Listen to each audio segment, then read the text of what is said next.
So the title of my talk is X-ray absorption, XMCD, so X-ray magnetic circular dichroism, resonant inelastic X-ray scattering of transition metal single-ion magnets. And what I'll be talking about today is an analysis of their coordination environments using X-ray spectroscopies and spin orbit coupling.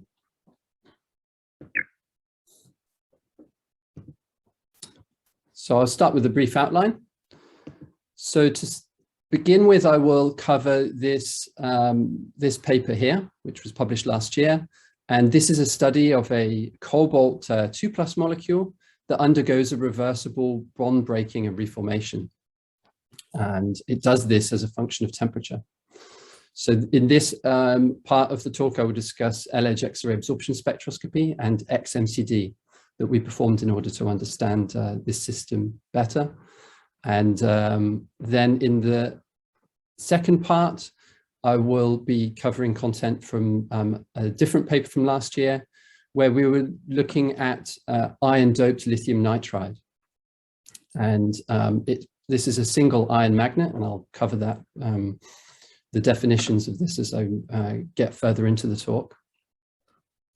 Then finally, I'll continue on this theme of single ion magnetism with metal ions doped into lithium nitride, moving away from iron into other transition metal ions, and then also covering some recent results on using 2p3D resonant inelastic X-ray scattering to probe the electronic structure of ion-doped lithium nitride.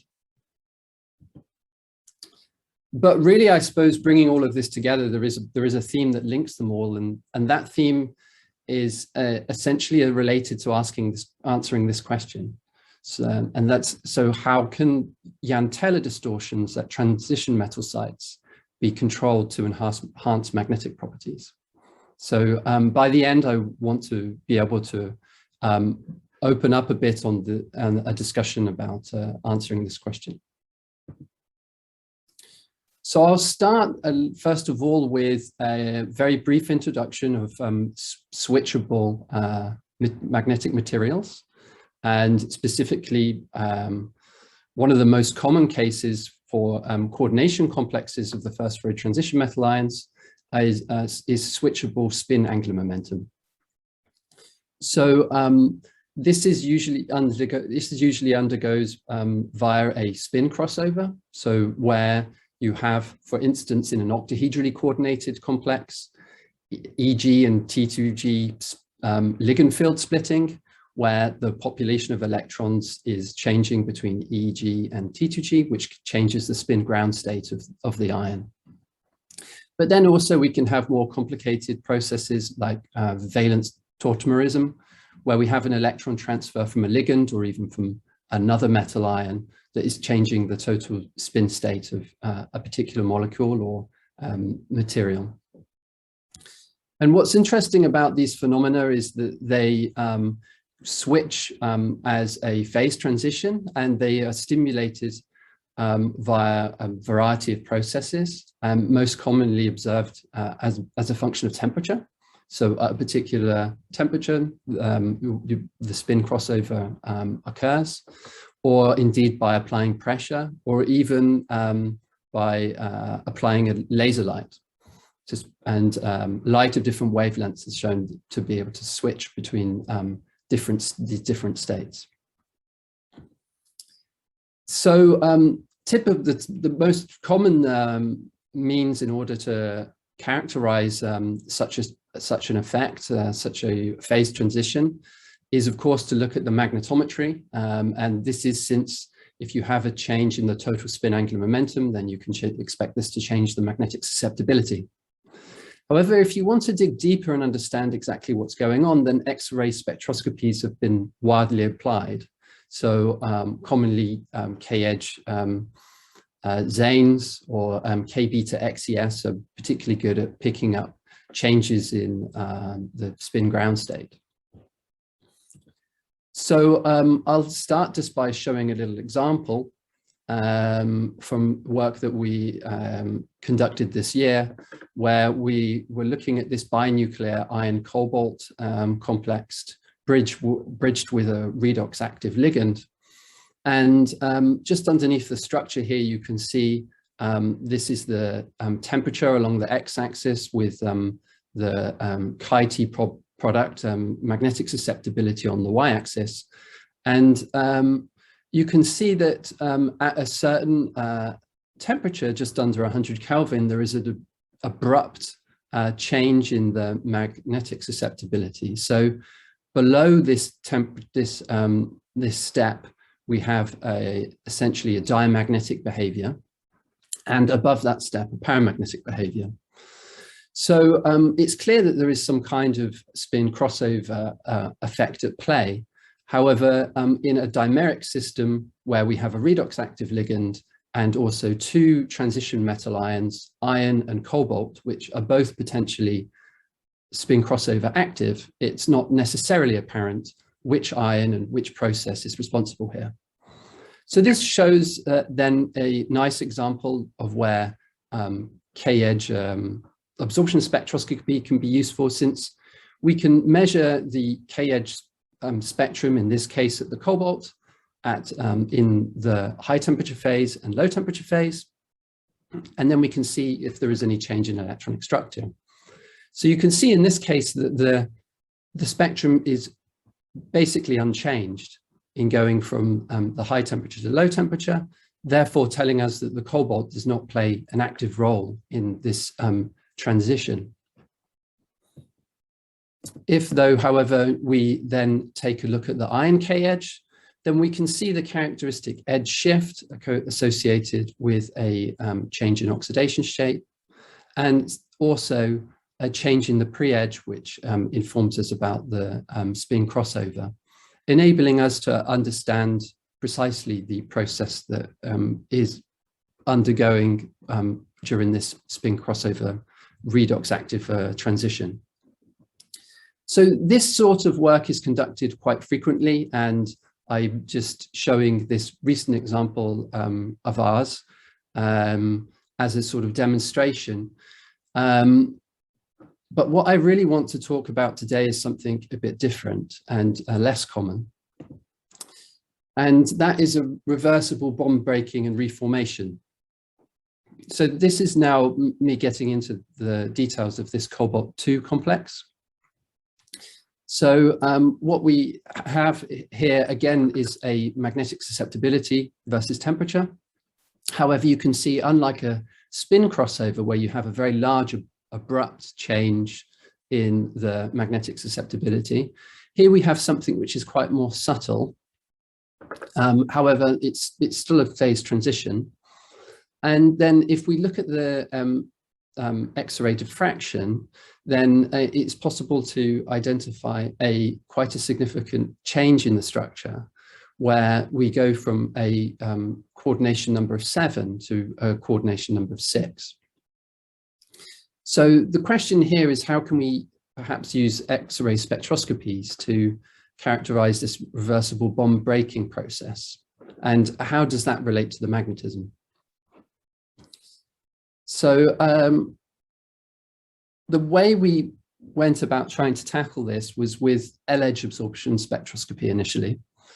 The reason being is that because the perturbation of going from the 6-coordinate to 7-coordinate geometry is so subtle, the K-edge isn't precise enough in the spectral resolution to clearly define that change. So with the L-edge, we have a much higher energy resolution. And as you can see here, for 2 different temperatures, one above and one below this, this transition, we have a slight variation in the shape of the L-edge spectrum. This is mainly seen at the L3 edge, where we can see that this is a modulation of some parts. So the L-edge differs, of course, from the K-edge, since we have a dipole excitation from the 2p to 3d. And this is the origin of course, of the L3 and the L2 edges. However, we have slightly higher energy resolution at the L3, and that's where we can focus there. This measurement was conducted at I10 blade, which is actually an XMCD beamline. So we can also do XMCD, and I'll show a bit about that further. But first of all, really, what we had to consider with this spectrum is how to deduce how these changes relate to the ligand field. And the challenge there is that we have two very low symmetry sites. So it's quite difficult to simply take a point symmetry crystal field and then apply a parameterized approach to being able to fit such low symmetry centers.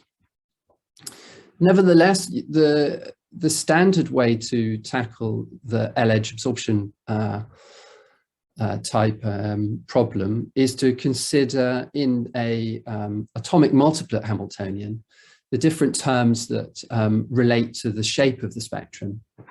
So we're not concerned here with the actual energy of the absorption edge. We're just wanting to try to reproduce this fine structure. So the foremost term in this Hamiltonian concerns the electron-electron interactions.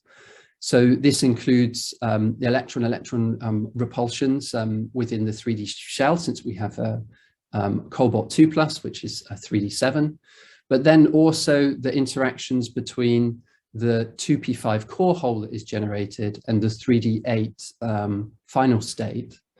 And between the core hole and the 3D valence, there is also electron repulsions and spin exchange that needs to be taken into account. And that is taken care of in the first part of this Hamiltonian. Second part is the spin-orbit coupling. Of course, we need to consider spin-orbit coupling of the 2p core hole, but also spin-orbit coupling for the cobalt. And then finally, this most challenging part perhaps is the ligand field, since we have this very low symmetry ligand field. So the question really here is, how can we approximate the ligand field? And based on that, what are the implications that the change in ligand field has on the magnetism? So we can try to take a simplified picture. So of course, if we just start with the cobalt 3D7 floating in space, then of course we have first order spin orbit coupling as we have degenerate d orbitals. In an octahedral crystal field, we also would have a first order spin orbit coupling between the fact that we have due to having one hole in the T2G set. This, of course, would be quenched, however, by Jahn Teller distortions, and that can only be partially quenched, which is why cobalt 2+ is often considered as having very large spin orbit coupling with respect to the other transition metal ions. However, then if we consider a seventh atom coming in down along this C3 axis, we can imagine this aids in lifting the degeneracy between what was this T2G symmetry set of orbitals. And as we split these up, we can see here now that the possibility for spin orbit coupling due to close degeneracy is completely lifted, and also spin orbit coupling mixed into the ground state then through an excited state of one electron exciting up into this orbital here is also reduced as this energy gap gets larger and larger. So essentially then we leave a spin orbit coupled system, and we have a weak perturbation on a spin only ground state. So with this sort of simple model in mind, this is then how we aim to try to tackle the problem of this system with that sort of simplification. So in summary, essentially what we have here is in our ligand field simplified model, we can take a point group symmetry in order to reduce the number of parameters for expressing this ligand field, in this case, a C3V symmetry. Or we can try to do this ab initio. And by doing this ab initio, then we simply use our crystal structure, which thankfully we have in this case, to give an expression for the ligand field splitting directly. And in that case, of course, since the molecule has the C1 symmetry, then we end up with such a C1 symmetric ligand field. So in fact, what we wanted to do here is sort of try how both situations work through comparison with our experimental data. So that's what I show here. And what we've done when it comes to the ab initio calculation are quite a few approximations. So we've done a complete active space self-consistent field calculation with n-electron valence perturbation theory to account for correlations effects. And then using Orca, we've then enables you to map this onto what is known as an ab initio ligand field theory model. So essentially what it does is it takes this the results of this wave function based calculation and then maps it onto a that of a ligand field model. So what one gets out is the sort of 1 electron eigenfunctions for the d orbitals, and also a spin orbit coupling constant, and the Racker parameters related to the electron-electron repulsions. Then once we have that in hand, we can then simply plug that into a ligand field multiplet calculation. And that's what we've done here on the left-hand side. So we've got the data at the top with this AI LFT model at the bottom. Then the second approach that we're then comparing that with is the standard multiplet theory method. And with that, we have adopted a C3V ligand field splitting, and then just varied the splittings of the d orbitals until it starts to look something like the spectrum. So you can see through the fitting method, it's perhaps no huge surprise that one can arguably say that the fit is slightly better with respect to the AI LFT method. But what is immediately clear is that this route using AI LFT, which is essentially completely parameter free, indeed does seem to do a somewhat reasonable job. So then the next thing we could try is taking a look at how well these two methods work against X-ray magnetic circular dichroism results. So these measurements were also conducted at I10. So now what we've done is, rather than having linearly polarized X-rays upon this sample, we have circularly polarized X-rays, and we also apply a large magnetic field. We can apply a magnetic field up to 14 Tesla on I10 diamond light source, and then as long as we are low enough temperature, then we see a large dichroic signal. So blue and red represent the two different circular polarizations with positive and negative circular polarizations, and XMCD is simply defined as the difference between the two, which is plotted underneath. So in both the figure on the left and the right, I show the data at the top, and then the two models again. the multiplet model and the AI LFT model. And we can see again that, in fact, both models seem to do a fairly good job. The AI LFT overestimates the XMCD at the L2 edge, and for those that are familiar with XMCD will know immediately what this means. And the amount of quenching of the spin orbit coupling is related to the sign and strength of this L2 feature.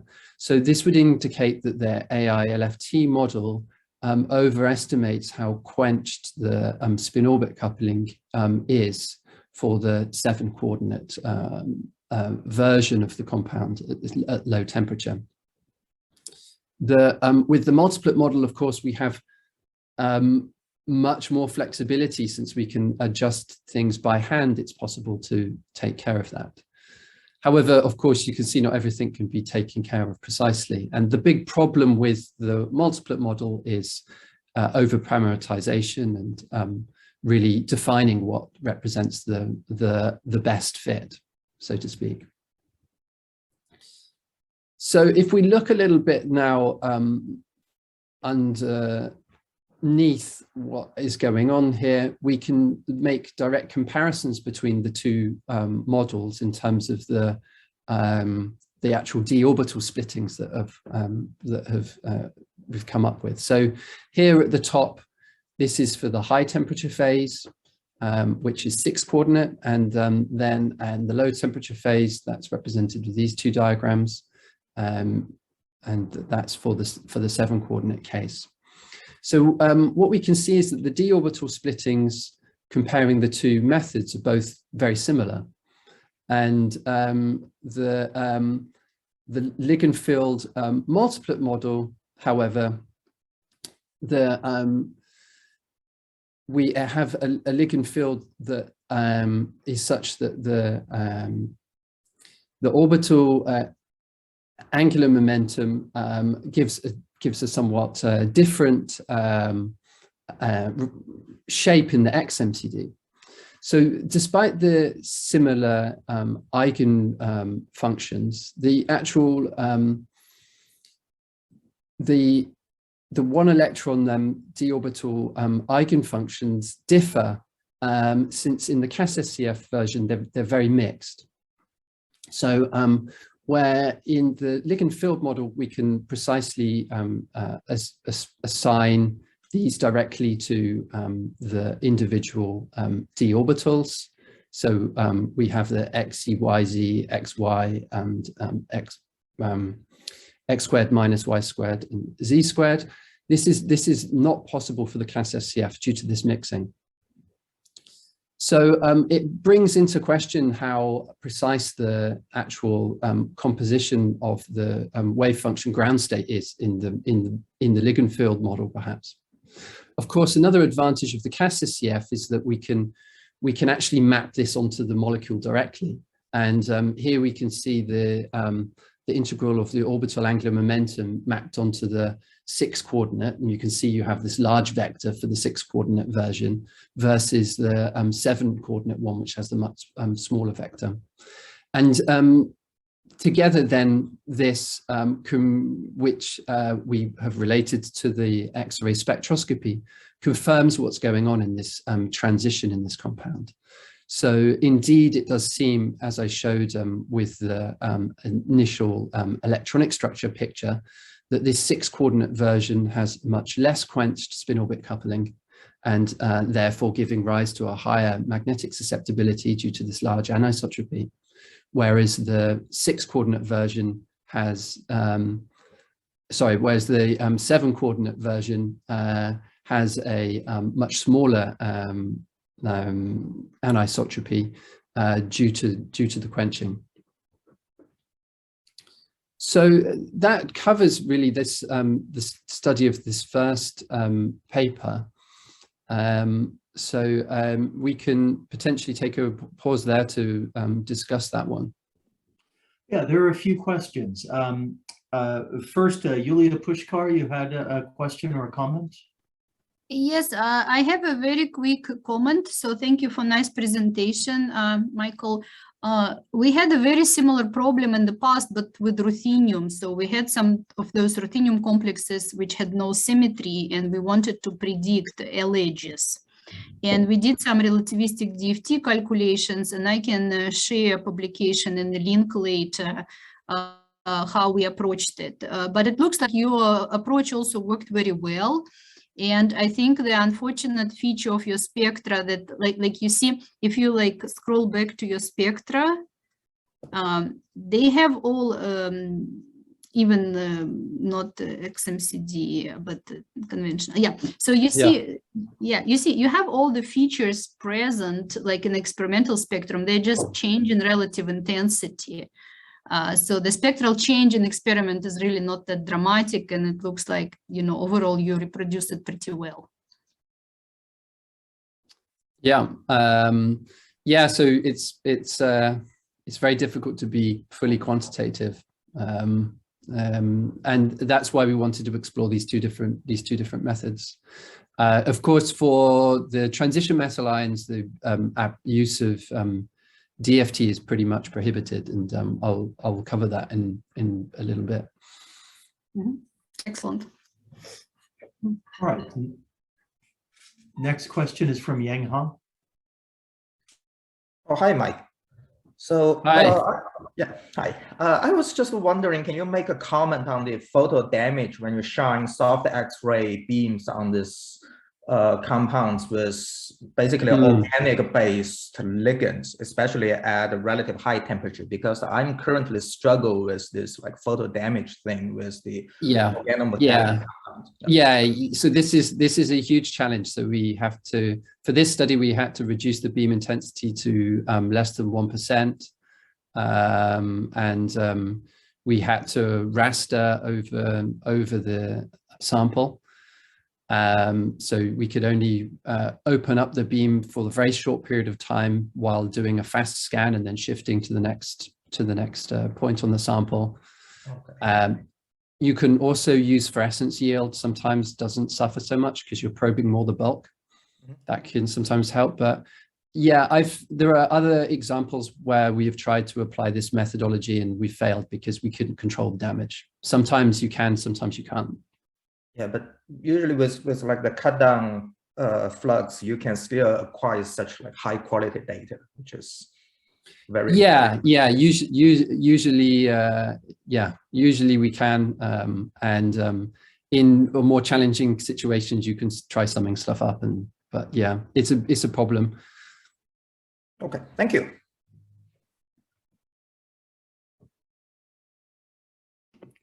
Sorry. Finally, there's a question about the relevance of ligand charge transfer in your calculations. Did that play a role? Yeah, so in this case, no. Okay, all right. That was so not in this case, especially given the number of additional free parameters that it would introduce. I understand. All right, you should continue. Thank you. Okay. So now I'm going to move to single ion magnetism. And what I'm showing here isn't a transition metal ion, it's dysprosium 3+. And these two molecules here, which are very similar, they represent the two highest performing single ion magnets prepared to date. So what do I mean by a single ion magnet? This is essentially a molecule or ion, which on applying a magnetic field becomes magnetized. And then when decreasing this magnetic field, it remains magnetized and therefore remains magnetic in zero applied magnetic field.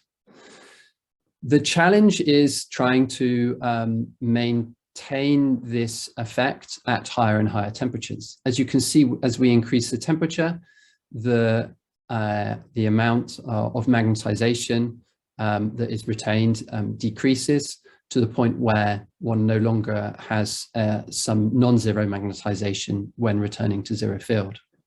So these two molecules represent the two most high-performing magnets in the sense that they maintain this magnetic bistability at relatively high temperatures. You can see here we're reaching that of the temperature of liquid nitrogen.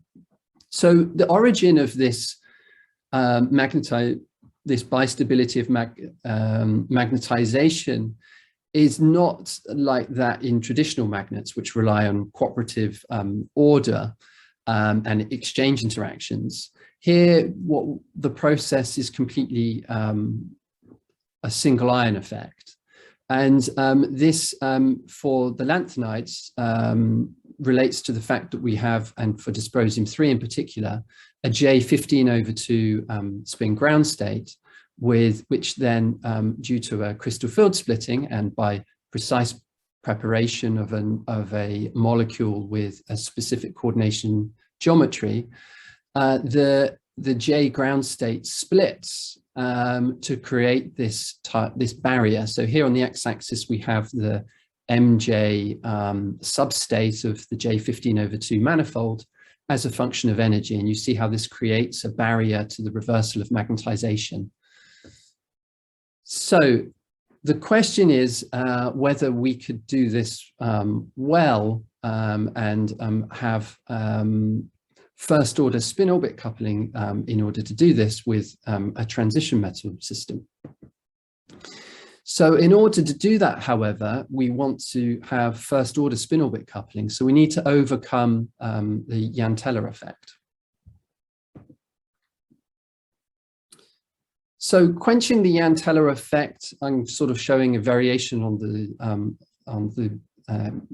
diagram I showed earlier, is a matter of preventing this effect, where there is a geometric distortion of some kind, which then breaks up this degeneracy such that you have a hole or electron in possibility of changing without any loss in energy.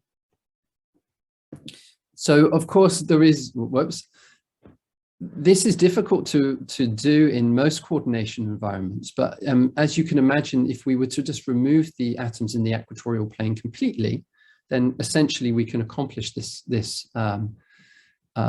overcoming of the Yantella distortion. So this is why we went with lithium nitride, since lithium nitride is a solid state crystalline system which has a hexagonal symmetry, but linearly coordinated lithium ions between planes of lithium nitrogen. So certainly it does exhibit a bistability of magnetization. So, and not only that, the properties are quite impressive. So there is a huge coercive field when a magnetic field is applied along the easy axis of the crystal, with a coercivity of over 11 Tesla, which outperforms all ferromagnets. Indeed, this is at 2 Kelvin though. Furthermore, that this coercivity persists down to very low dopant concentrations. So you can see when X, the amount of ion doping within the lattice, is very low, then we still see this coercivity. And indeed, looking at the temperature dependence, we can see that the coercivity persists up to 16 Kelvin, which is, albeit not the 80 Kelvin of dysprosium, something that is a front runner, at least for a transition metal ion system. So what we wanted to do is understand the electronic structure. So we started off with some K-edge absorption spectroscopy. So with the ion K-edge, we're exciting, of course, from the 1s into the 4p predominantly. And as soon as we measured the spectrum, we could see something that looked quite characteristically familiar due to previous work performed on linear iron 1 complexes. And that is the the observation of a big low energy intense peak in the rising edge. And note here that this is not a pre-edge feature. So what's going on here? Now we can use again a simple crystal field interpretation. The 4p orbitals, of course, degenerate for the single ion, but then when you bring in some negative charges above and below along the z-axis, then this creates a crystal field splitting, pushing the 4p x and the 4p y orbitals to lowest energy, which is then what we see here in our spectrum. So just to confirm that further, we did some angular dependence, and we could identify that there is a twofold angular dependence, and the insert shows that here. However, to be fully sure, we then did some periodic DFT, and we found that the DFT results matched very nicely with our K-edge measurements, including the angular dependence. And then by looking at the partial density of states, we could confirm that this transition is related to transition to 4p x and 4p y. The fact that there's only one transition here also tells us that there is no bending, since bending would break the degeneracy of the 4px versus 4py, and therefore gave us a good confirmation that this system really is linear. So then, taking the crystal structure, of course, for the lithium nitride with our iron atom in between the planes, in a linear geometry, we essentially have a single ion magnet, assuming that the ion atoms are all separated by a large distance due to a low concentration of doping, and they're all linearly coordinated. So we could perform these DFTs based on this. This DFT calculation was performed based on this model, where we used the XAS bond length in order to get the adjusted distance for having an iron atom here, replacing the lithium ion in the crystal. So all of this so far then concludes several things about this this system, which currently could not be, well, up until before then, could not be understood just based on the magnetization measurements. And the things that we learned broke down as follows. So we could really confirm that these sites were all linearly coordinated, that they sit in this D6H symmetry pocket, that we could determine the bond length, and also with XAFs and K beta X-ray emission spectroscopy, which are in the paper, we could deduce that there is no preferential clustering, and that the ion valence doesn't vary with dopant concentration. There's still, however, quite a lot of open questions here, and those include probably the most important things. I mean, what's the oxidation state? Really, because the K-edge is so unusual, we can't use typical edge shift approximations to determine the oxidation state. It wasn't possible to find the pre-edge in those K-edge measurements due to this low energy 4p excitation. And we can't really learn anything about spin orbit coupling necessarily from the K-edge either. In between, and once we got started, this paper came out. This was just before we got started on this work, actually, where they performed CAS-SCF calculations considering two scenarios, one for an iron 2+ and one for an iron 1+, where the consideration for the iron 2+ is that the dopant sites would be coupled to a lithium ion vacancy, which are known to be present in lithium nitride. We can then look, of course, at our XAFs bond length, and we can see that there is some similarity to one rather than the other, but that doesn't really tell us much. So really, if we want to tackle this and understand the d orbitals more directly, then we go again to L-edge absorption spectroscopy. So here, back at I-10 Blade, we performed L-edge absorption spectroscopy, and we get this extremely rich L-edge spectrum for iron-doped lithium nitride. And then we could simply plug in the results from the calculations that had been performed by the group in the paper I just previously showed. And we could immediately see that the iron 1+ situation matches our data much more consistently than the iron 2+ case. So one nuance of this is you'll see that the contrary to crystal field theory, you would expect the z-squared orbital to be at highest energy here, right? If you bring two atoms down the z-axis, two ligand atoms down the z-axis, you'd expect the z-squared to be by far the highest energy. However, it's well known for linear transition metal ions that there is the presence of 3d/4s mixing, which leads to stabilizing the 3d z-squared orbital, which can cause it to be pushed down to lower energy. So from the initial ligand field given to us from this nanoscale paper,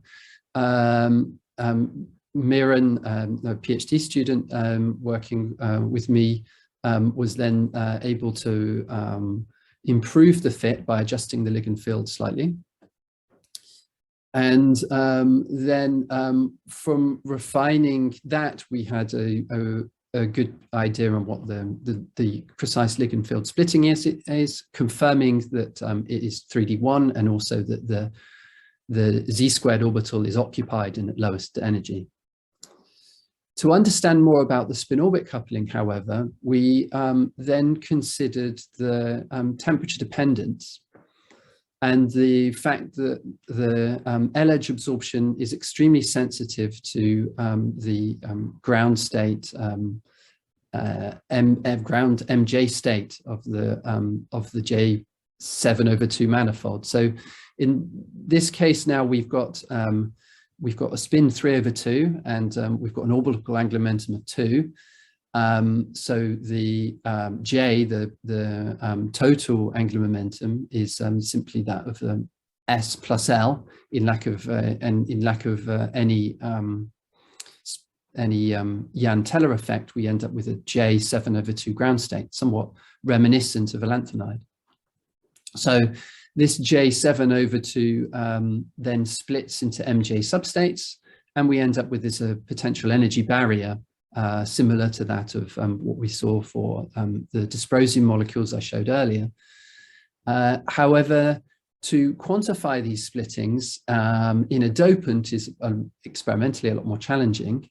However, with the L-edge absorption spectroscopy, we can see here, if we break down what the simulated spectrum is for considering just transitions from that particular MJ doublet, so the ±7/2 versus ±5/2 versus ±3/2 versus ±1/2, we can see that the spectrum strongly changes, and that there is a loss in intensity relating to this in this region of the spectrum. So then, by doing a variable temperature measurement, we could indeed see this loss of intensity experimentally, and then by tracking the ratio between these two peaks, we could see how this change in ratio relates to the population of the MJ excited state. So just by making a simple model considering based on the Boltzmann statistics, we could then fit, that's this red curve, the energy of the MJ 5/2 relative to the lowest energy 7/2 based on this model.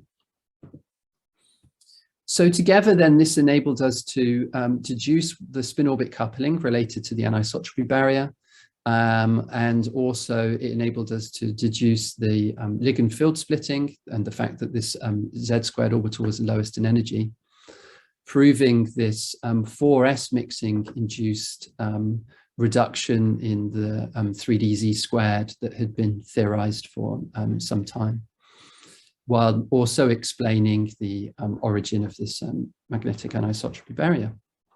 So that's the point of the second pause. Very good. People should keep putting their questions in while we start the questions here. Matthew Marcus, you had a question?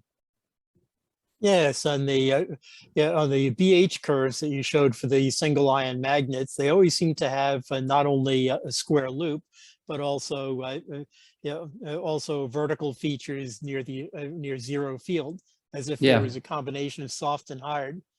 And I was wondering what the cause of that was. Yeah, great question. So the cause of it is in fact due to quantum tunneling of magnetization. So what happens is that these MJ states, when you pass zero field, they are degenerate as shown here. And if there is some mixing of the two MJ states in the ground state wave function, then this allows a tunneling of the magnetization, which leads to a rapid decrease in magnetization at that field, zero field, which is usually the case.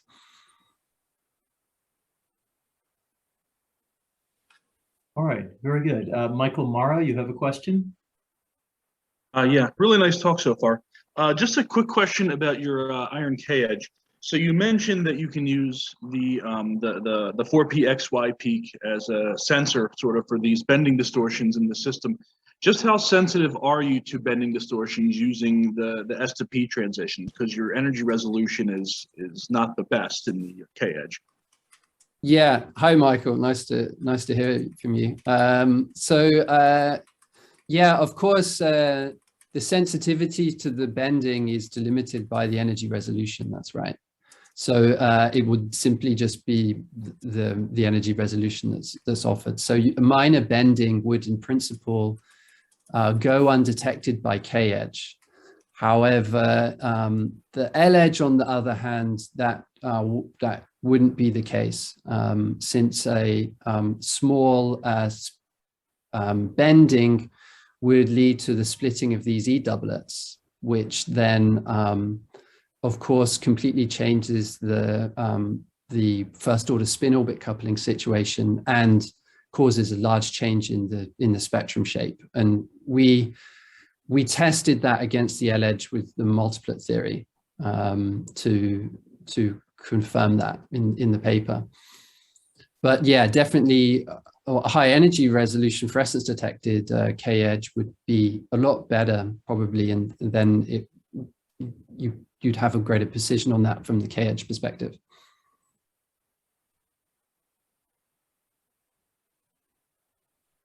All right. Last thing is, any chance that you could use XAS to get some sensitivity to bending? Some of the paths it's suggested in the chat could be relevant. Yeah, I think that would definitely be the most challenging route, I think, to try to determine, especially a small bending. But of course, this is a single crystal, but still, yeah. Yeah, and of course, challenging. the lithium is an awfully weak scatterer. Yeah. Too, yeah. All right. Can I quickly ask a question about the X-ray emission? Sorry, one at a time. Matthew, you wanted to add something to that? Yeah, isn't the nitrogen the first neighbor? Yeah, the nitrogen is the first neighbor. So that's the paths I had in mind would be like going from the iron to the nitrogen, and then back through the iron to the other nitrogen, or iron nitrogen, and then the next atom in line. Yeah, that's true actually. I suppose so classic focusing paths. Yeah. So it could. So we did, of course, the XAS, and the XAS was based on the linear situation, and it fitted. Okay. Yulia, you had a question or a comment? Yes, I have a question about your K-beta X-ray emission spectroscopy of this iron. So I don't know whether you have extra slide, because I don't think you were showing the data. And then, of course, if you're doing this, you also have option of the RIXS. And Yes, I'll get to the RIXS. oh, I have an idea. Why don't we hold off on this, because time is getting a little bit tight, and let's let Michael continue, and we can address the K-beta at the end. Yeah, okay. So yeah, so this is Miran Husam, my student, who led the first paper, and all of the rest of the work is also stuff that he has been leading. So there is this part of the spectrum which is not so well fit, just based on the multiplet model. And so this is what I'll address. So the way we approached this was then to try switching out the metal ion. And for this system, here I've just been showing iron, but we could also put in manganese, cobalt, nitrogen, and copper. So putting all of those together and assuming the same oxidation states, then we can see we have these 3D 7, 8, 9, 10 final states, and then finally 10 to 10. So nowhere for electrons to go essentially, but still we have this, this nice fine structure. So let's dig into that a little further. So again, in order to understand the LED spectra, we used again this CAS SCF NeVP2 approach, and this gave us some ligand fields. We can see that there is a sort of a general trend of the splitting getting weaker as we go along the periodic table. So we just based this on the D6H symmetry unit shown here. Then applying the AI ligand field theory model, we could then do some calculations. And of course, we just do that. We can't do that for the copper case, as it's completely filled shell. And what we're doing here is just CAS CCF including the 5D orbitals only. So we can see that some features are very well reproduced, but other features go missing. Most noticeably, it's all of these satellites essentially that aren't present. So, however, starting from the copper, since this is where all the satellites feature, we can get a more in-depth view by doing some angular dependent X-ray absorption spectroscopy. So you can see the blue one here is relating to when the Ki is parallel to C, so that's going down this nitrogen ion nitrogen bond. And then as we turn away from that, we can see how the spectrum changes. And then since the copper 10 is closed shell, we can do TD-DFT and then look at the natural transition orbitals to make assignments as to what the individual features are and these satellites are. Here, just to show one plot, this is relating to the first peak in the L3 and the L2, which is associated with this 4s 3D z squared anti-bonding orbital. So this is kind of like a unoccupied 4s orbital with a lot of 3D z squared character in it. So with that understanding of the satellite nailed down for the copper, we could then apply this time charge transfer multiplet theory, since we have a 3D9 now, and look again at the angular dependence. Here's the data, and underneath here's the simulation. And then by taking a close look at the angular dependence of the satellites, we could then, with charge transfer multiplet theory, identify the satellite peaks related to a 4s hybridization versus satellite peaks related to metal to ligand charge transfer. And we can see that the order of these is the same. We've got the 4s first, and then is the first peak, and then the further peaks related with bonding are higher energy. So then going back to this, we now understand these features in the spectrum. However, what you can see is that as we go through the series, when we get to iron and manganese, these satellites are now nested sort of underneath the actual ligand field multiplet transitions. So what we needed was a way in order to separate that out, to be able to really see in our iron compound, which of course is our the system that's most relevant for its first order spin orbit coupling and hysteresis and its magnetization. And in order to do that, we applied 2p3D resonant inelastic X-ray scattering. So here now what we're doing is a 2p to 3D absorption, but then measuring the emission from 3D back to 2p again. And on the left-hand side, this is the L-edge spectrum, and then stretched out here with the same incident energy is the RIXS map, where energy transfers along the X. And what this enables us to do is really separate out the L-edge spectrum and extract to much greater precision the different physics that is present there. So we can see in this region of the spectrum, we have the what are typically called the DD excitations, which is the excitations related to the ligand field splitting and multiplet effects. And then at higher energy, we have these metal ligand charge transfer excitations. So typically this would be related to the ligand to metal and metal to ligand charge transfer related to metal ligand covalency, hybridization of the metal ion with the surrounding ligand. You can see that these are shifted up to higher energy and correspond with this region on where the satellite is at the L3 edge. But then we also see this low energy excitation. And this low energy excitation is related to the 3D 4s transitions.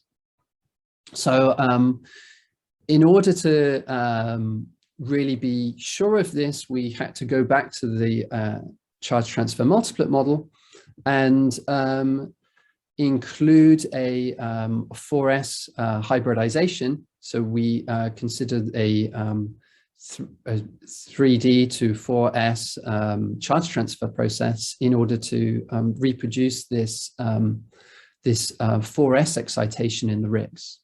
And you can see that it can be quite well reproduced with the multiplet model. So finally, then that gave us gives us a full understanding of this, the satellites, including for the iron, this case where the important 4s mixing excitation is buried underneath the DD excitations. What it shows us here is how at relatively low energy, just 0.25 eV, we have this excited state present, which luckily in our case is just outside of the, or is quite well outside of the magnetic anisotropy barrier, which is what enables us to have this large magnetic hysteresis for this compound. So that essentially now brings me to some conclusions. So based on that initial question from the start, we can say that Yantella effects can be controlled to enhance magnetic properties. In the first example, the cobalt 2+ with reversible bond breaking, we can see that can be a very nice strategy in order to change the spin orbit coupling in the ground state. And the second approach of taking a high symmetry solid state material and then doping in a transition metal ion was successful for obtaining first order spin orbit coupling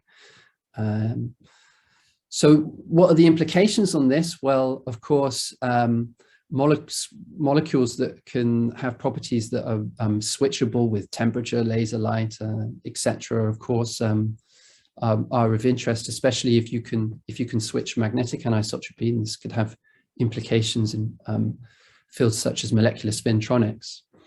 While being able to have first-order spin-orbit coupling in transition metal ions, of course, is relevant for sustainable replacement of rare earths in magnets. So if this observation of bistability of magnetization, as shown here in iron-doped lithium nitride, can be improved further such that it can be sustained at room temperature, then this could lead to lightweight and less toxic alternatives to the use of rare earths.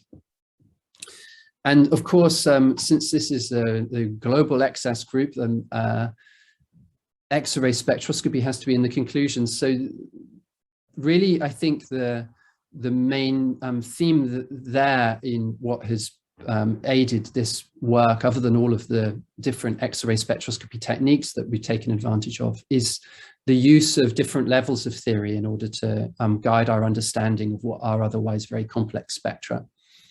And finally, of course, the resonant inelastic X-ray scattering is just very rich, as you saw from the slide before, where there is a lot going on, especially within the DD excitation range. So the RIXS clearly has provides a means of unprecedented insight relative to the L-edge absorption. So I will finish with some acknowledgements. So the first study, the compound, was synthesized at Kyushu University in the research group of Osamu Sato, and the transition metal doped lithium nitride studies are done in collaboration with Anton Jesse, who had provided all of the crystals for our studies and did all of the important work at the beginning on the magnetization measurements and magnetic relaxation. All of the transition metal doped lithium nitride work on the X-ray spectroscopy side have been led by my student Miran Huzan, and also supported by Tim Barrow. And I'd like to, of course, thank all of the people involved in the spectroscopic measurements. So at the very beginning, I showed some work at SSRL, which include the spin crossover stuff, which included Thomas Kroll and Demosthenes. And the rest is all done at Diamond Light Source.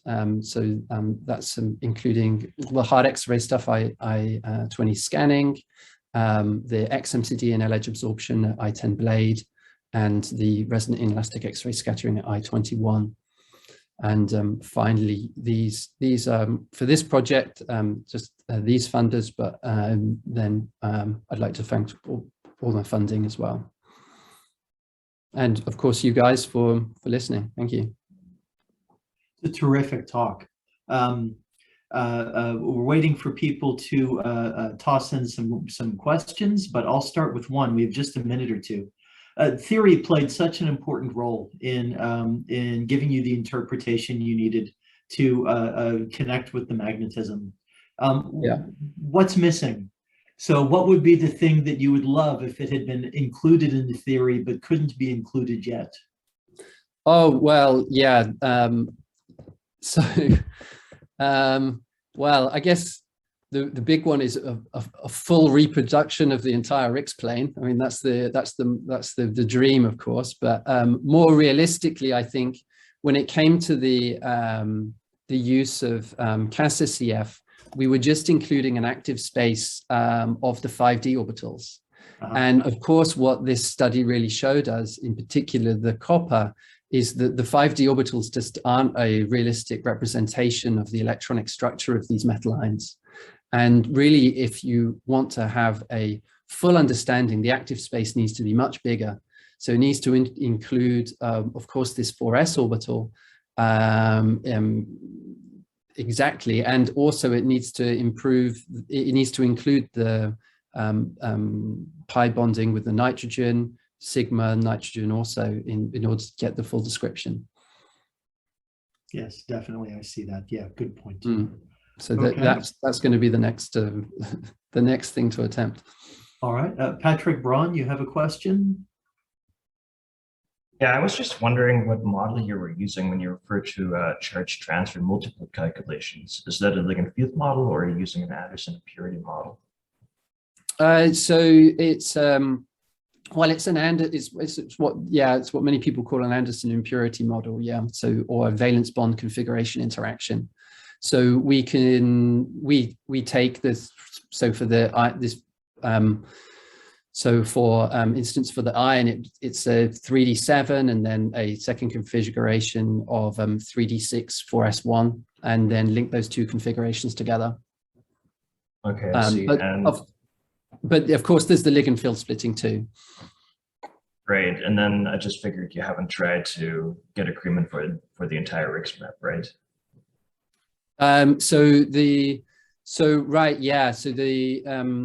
To get what I just showed is this part, because it's a lot cleaner. Trying to apply charge transfer multiplet theory to the full simulation of such rich single crystal resonant inelastic X-ray scattering is a challenge due to the how large the parameter space is and how many different features there are and the interrelationship between the different parameters. So this, I think, is going to be a case where CASTA-CF can help us a great deal. But of course, as I mentioned before, when you have these large charge transfer and 4S features that are so dominant in the spectrum, it means that the active space is going to need to be very large for that to work successfully. Sounds good. Thank you so much. All right. Seeing no further questions, thank you. I still have my question, sorry. I'm sorry, the K-beta. All right, Yulia, we'll give you 2 minutes. Go for it. Let's talk about K-beta. I'm sorry. So you're not showing K-beta, so I assume it was not very informative, or like K-beta X. But also, like, you have other good data which might help us to understand K-beta better. So can you comment on K-beta? Yeah, so the K-beta was useful in the paper. So in the paper, so this is the chemical science paper, the K-beta was useful because what we wanted to do was be really sure that there were not the presence of multiple species in iron-doped lithium nitride. So one of the problems with lithium nitride, or what was suggested that could be a problem, is that because of lithium ion vacancies, this could lead to having some iron sites which are iron 1+ and some other iron sites which are iron 2+. And it was proposed that this could then lead to, as a function of doping concentration, a variation in the average oxidation state present in the crystal. So what we wanted was a method that would be very sensitive to the spin ground state of the metal ions present, but wouldn't be affected by self-absorption, which would otherwise be present in say the Zanes. When you increase the iron dopant, you end up with a very heavy matrix. So the K-beta was perfect there. So we could use that to prove that as a function of concentration all the way up to towards 20% and all the way down to sub 1%, you have a K-beta spectrum that is unchanged, and also a valence to core that is unchanged.